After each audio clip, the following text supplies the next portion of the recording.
प्यारे दोस्तों, आज हम आपको बताएंगे कि रमजान के महीने में गरीब बच्चों पर क्या गुजरी। जिन बच्चों के पास इफ्तार में खाने के लिए एक वक्त का खाना भी नहीं था, ये वीडियो देखकर आपकी आंखों में आंसू आ जाएंगे। अगर आपने इसे लाइक नहीं किया है तो लाइक जरूर करें। ये कहानी जावेद नाम के एक शख्स की है।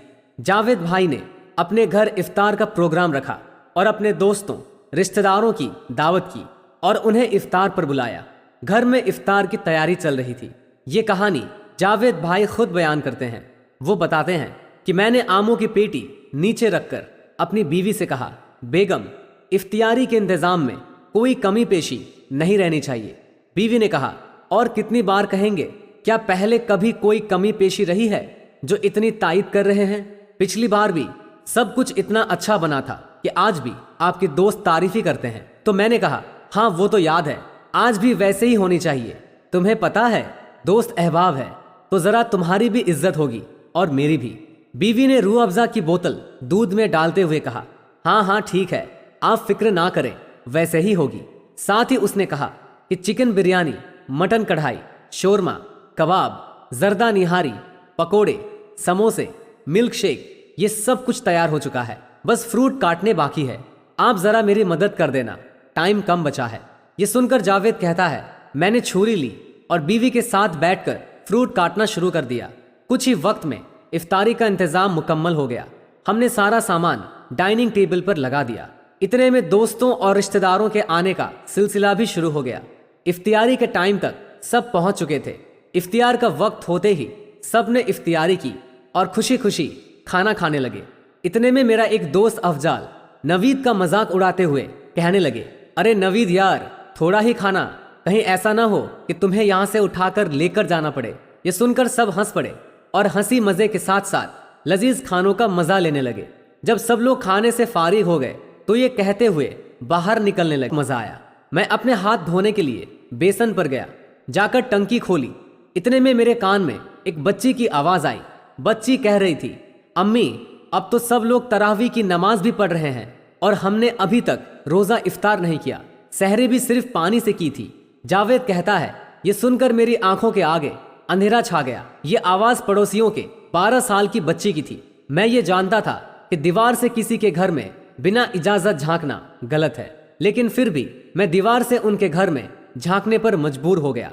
मैंने देखा कि एक बच्ची अपनी माँ के सर पर खड़ी थी और माँ चारपाई पर सिर झुकाए बैठी थी और उससे नजर नहीं मिला रही थी। बाकी बच्चे अपनी बहन का सवाल सुनकर माँ के जवाब का इंतजार करने लगे। बच्ची बार बार खाने का मुतालबा कर रही थी। जावेद बताता है, मैं ये देखकर जैसे पत्थर का सा हो गया। उसकी माँ ने जब सिर उठाया तो अचानक नजरें मुझ पर पड़ गई। मैं दीवार पर खड़ा था। उसकी आंखें आंसुओं से भरी हुई थी। मुझ पर नजर पड़ते ही वो जबरदस्ती मुस्कुराई और चादर से आंसू पोंछते हुए कहने लगी, भाई आप कैसे हैं? ये लड़की बहुत जिद्दी है, अभी खाना खाया है और अब फिर से जिद कर रही है। जावेद कहता है, वो झूठ बोल रही थी, शायद जानती थी कि मैंने बच्ची की बातें सुन ली है।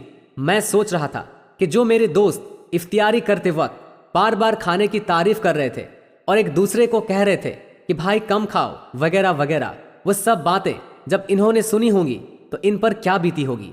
जावेद बताता है, मैं ये सब कुछ देख और सोच रहा था। इतने में पता नहीं मेरी बीवी कब मेरे पास आकर खड़ी हो गई। मैंने अपने आप को बड़ी मुश्किल से नॉर्मल किया और बिजली की तेजी से बाहर की तरफ लपका तो बीवी कहने लगी, अरे अरे कहाँ जा रहे हैं? क्या हुआ? सब खैरियत तो है ना? आराम से जाएं। आखिर हुआ क्या है? बीवी सवाल पर सवाल कर रही थी और मैं बगैर किसी सवाल का जवाब दिए बाजार की तरफ चला गया। मैंने वहां से हर वो चीज खरीदी जो मैंने इफ्तियारी में खाई थी और उसे लेकर वापस चल दिया। मेरा हर कदम मुझे भारी लग रहा था। उस बच्ची की बातें और उस बेबा औरत के आंसू मैं नहीं भूल पा रहा था। घर पहुंचने में तकरीबन आधा घंटा लगता था, लेकिन मैं तेजी से तकरीबन 10 मिनट में ही पहुंच गया और आकर दरवाजे पर दस्तक दी तो उसी बच्ची ने दरवाजा खोला। मुझ पर नजर पड़ते ही उसकी आंखें खुशी से चमक उठी। वो वापस मुड़ी और शोर मचाने लगी, देखो जावेद अंकल क्या लाए हैं। सब बच्चे मेरी तरफ लपके और मैंने सारा सामान तले रखकर सबको बारी बारी सीने से लगाया और पेशानियों को बोसा दिया। उनकी माँ ये देखकर बिलक बिलक कर रोने लगी। मैं भी अपने आंसू नहीं रोक पाया। बच्चों का शोर सुनकर मेरी बीवी भी दीवार पर आ गई थी اور یہ سب دیکھنے لگی۔ جب میں نے اس کی طرف دیکھا تو وہ مجھے دیکھ کر مسکرائی اور اپنے آنسو پوंچھنے لگی۔ میں نے سامان کھولا اور بچوں کو ساتھ میں بیٹھا کر کھانا کھلایا۔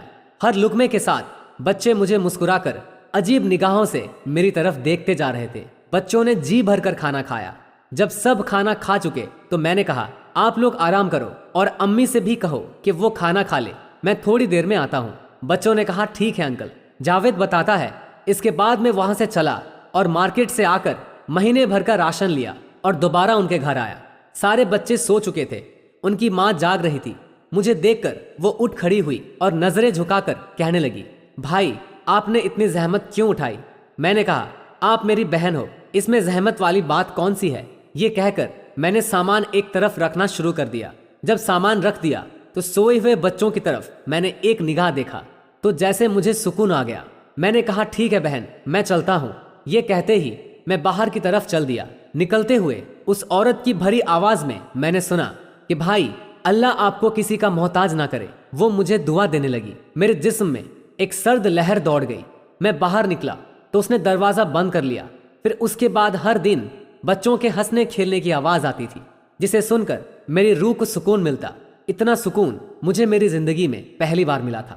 جاوید کہتا ہے گھر پہنچ کر میں نے سجدہ شکر ادا کیا اور اللہ سے رو کر معافی مانگی کہ اللہ مجھے معاف فرما کہ جو میں اب تک اس بات سے غافل تھا۔